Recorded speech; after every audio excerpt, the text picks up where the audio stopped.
So hello everyone, welcome back to my new video. Friends, आज का हमारा topic है अनुसूची। आज के हमारे इस वीडियो में हम अनुसूची के गुण या फिर इसकी विशेषताओं के बारे में जानेंगे, जो कि बहुत ही इम्पोर्टेंट टॉपिक है। तो इसलिए वीडियो को पूरा एंड तक वॉच करिएगा, बिल्कुल भी स्किप मत करिएगा। फ्रेंड्स, वीडियो अगर पसंद आए तो वीडियो को लाइक और ज़्यादा से ज़्यादा लोगों के साथ शेयर ज़रूर करिएगा, जिससे कि ये वीडियो ज़्यादा से ज़्यादा लोगों तक पहुंच सके। अगर आप चैनल पर नए हैं और आपने अभी तक चैनल को सब्सक्राइब नहीं किया है तो आपसे बस यही एक रिक्वेस्ट करना चाहूँगी कि प्लीज़ चैनल को सब्सक्राइब करके बेल आइकन को ऑल प्लेट कर दीजिएगा, जिससे कि आपको चैनल से रिलेटेड अपडेट्स टाइमली मिल सके। क्योंकि फ्रेंड्स, इस चैनल पर आपको इस तरह की इन्फॉर्मेटिव वीडियोस रेगुलर मिलती रहती हैं।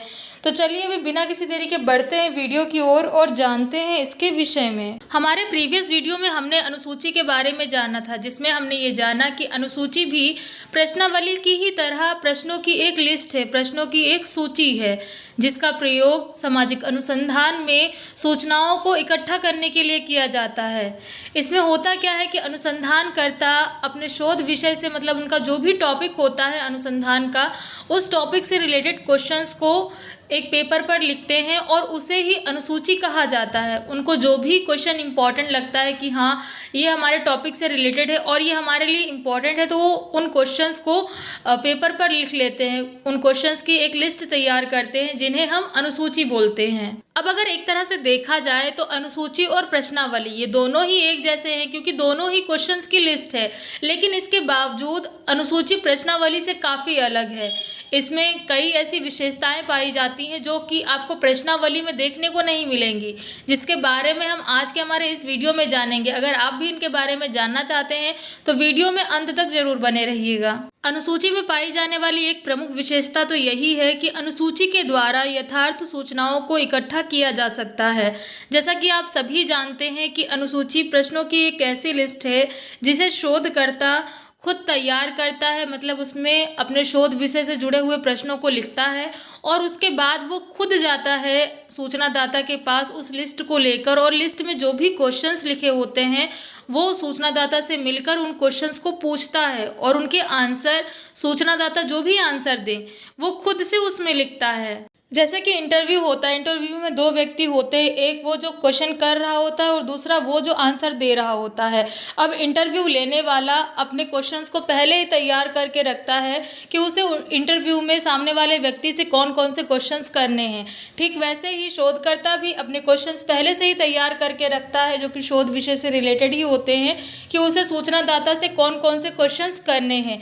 और जब वो सूचनादाता से मिलता है तो अनुसूची में लिखे हुए सभी प्रश्नों को एक करके सूचनादाता से पूछता है और उनके उत्तर उसमें लिखता रहता है। न केवल उत्तर लिखता है, बल्कि उत्तर देते समय सूचनादाता का जो भी हाव भाव होता है वो उसे भी नोटिस करता है, जिससे कि उसको इस बात पर यकीन हो जाता है कि सामने वाला जो भी उत्तर दे रहा है वो सही दे रहा है या फिर नहीं। और मान लीजिए अगर किसी भी आंसर को लेकर उसके मन में कोई भी डाउट आता है कि हाँ सामने वाला ये जो आंसर दे रहा है ये गलत हो सकता है, तो वो उसी समय उस डाउट को क्लियर कर सकता है, उसकी जाँच कर सकता है। सामने वाले से जो भी उत्तर उसे मिल रहा है उसकी जाँच करके अपने डाउट को क्लियर कर सकता है और अपने प्रश्नों का सही उत्तर प्राप्त कर सकता है। तो इसलिए इस विधि के द्वारा जो भी उत्तर प्राप्त किए जाते हैं वो बहुत ही ज़्यादा विश्वसनीय माने जाते हैं, जो कि इसकी एक महत्वपूर्ण विशेषता है। न केवल इतना, बल्कि इसकी एक विशेषता यह भी है कि यहाँ पर आपको स्पष्टीकरण की सुविधा मिल जाती है। मतलब जब अनुसंधानकर्ता को सूचनादाता उत्तर दे रहा होता है, उस टाइम पर अगर अनुसंधानकर्ता को कोई भी आंसर समझ में नहीं आता है तो वो उसी टाइम पर सूचनादाता के आंसर्स को दोबारा से पूछ सकता है, उनसे समझाने के लिए उनसे बोल सकता है। फॉर एग्जाम्पल, हमारे साथ भी कई बार ऐसा होता है, कई चीज़ें ऐसी होती हैं जो हमें एक बार में समझ में नहीं आती हैं, तो हम उन चीज़ों को क्या करते हैं, दोबारा से पूछते हैं कि हाँ भाई एक बार समझा दो, हमको ये चीज़ समझ में नहीं आई है, एक बार आप और बता दो, हम समझ जाएंगे। ठीक है, तो वैसे ही सूचनादाता से अनुसंधानकर्ता भी बोल सकता है। अगर सूचनादाता के द्वारा दिया गया कोई भी आंसर उसको समझ में नहीं आ रहा है तो वो समझाने के लिए उनसे बोल सकते हैं और उस आंसर को अच्छी तरीके से समझ सकते हैं, जिससे कि उन्हें अपने शोध कार्य में आसानी होगी। नहीं तो आप खुद ही सोचिए कि जो चीज़ हमको समझ में ही नहीं आ रही है उसका यूज़ हम आखिर कैसे करेंगे। ऐसी जानकारी हमारे किस काम की जो हमें समझ में ही ना आए। कहने का मतलब ये है कि किसी भी काम को अच्छी तरीके से करने के लिए उसको समझना बहुत ज़रूरी होता है और वो चीज़ हम यहाँ पर कर सकते हैं। अगर हमें कहीं पर भी कोई भी डाउट है तो हम उसी टाइम पर अपने उस डाउट को क्लियर कर सकते हैं। ये सुविधा हमें अनुसूची में मिल जाती है, जो कि हमें प्रश्नावली में नहीं मिलती। न केवल इतना, बल्कि इसकी एक विशेषता यह भी है कि यहाँ पर आपको संशोधन की सुविधा मिल जाती है, मतलब सुधार करने की सुविधा मिल जाती है। जैसा कि आपने जाना अभी कि यह अनुसंधानकर्ता अनुसूची को तैयार करके खुद जाता है सूचनादाता के पास सूचनाओं को इकट्ठा करने के लिए। मतलब जिस टाइम पीरियड पे अनुसूची सूचनादाता के पास होती है, उस टाइम पीरियड में वहाँ पर अनुसंधानकर्ता भी मौजूद होता है और वो खुद प्रश्नों को सामने से पूछता है सूचनादाता से।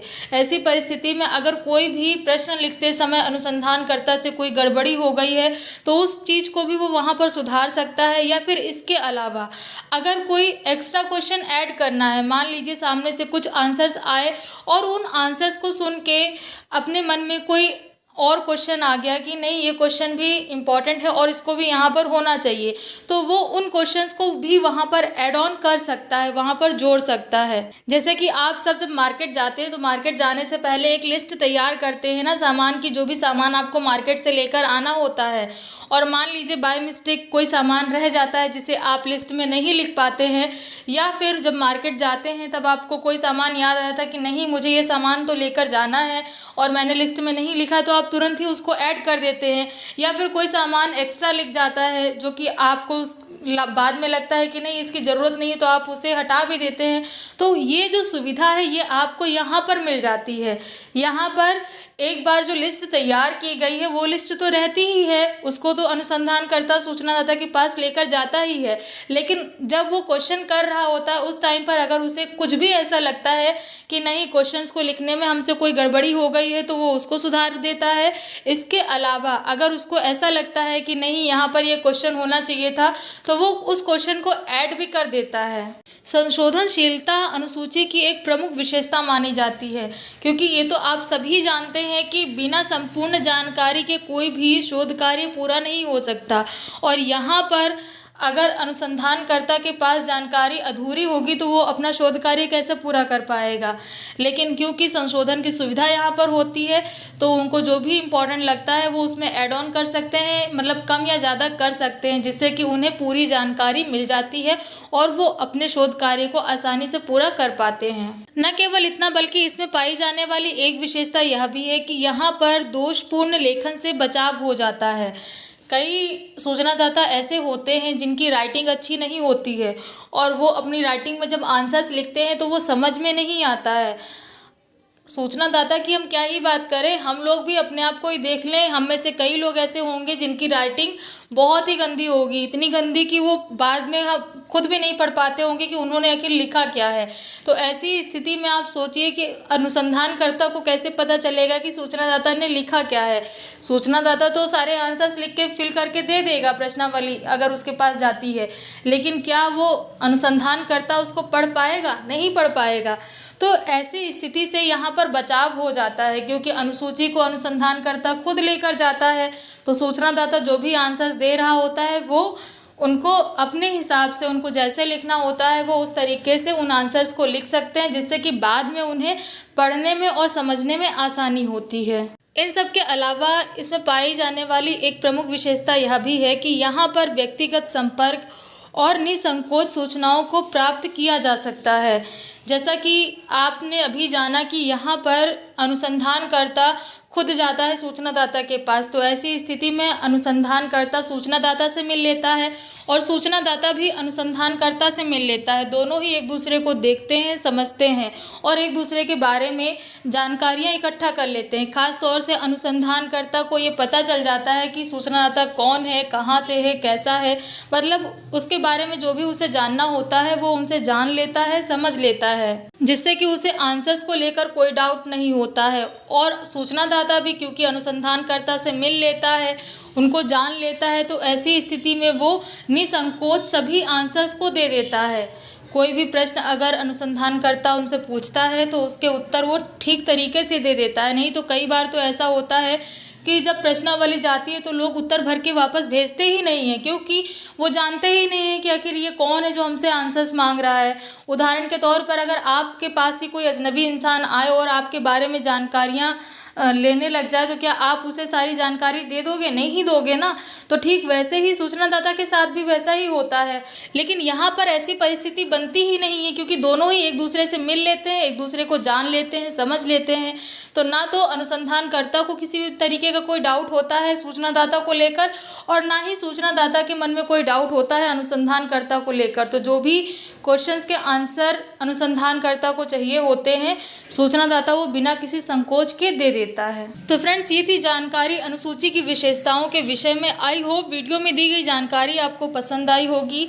वीडियो में दी गई जानकारी कैसी लगी कमेंट करके ज़रूर बताएं। फ्रेंड्स, अगर इस टॉपिक से रिलेटेड आपका कोई भी क्वेश्चन है तो आप उसे हमें कमेंट बॉक्स के जरिए बता सकते हैं। वीडियो अगर पसंद आई हो तो वीडियो को लाइक और ज़्यादा से ज़्यादा लोगों के साथ शेयर ज़रूर करें, जिससे कि ये वीडियो ज़्यादा से ज़्यादा लोगों तक पहुँच सके।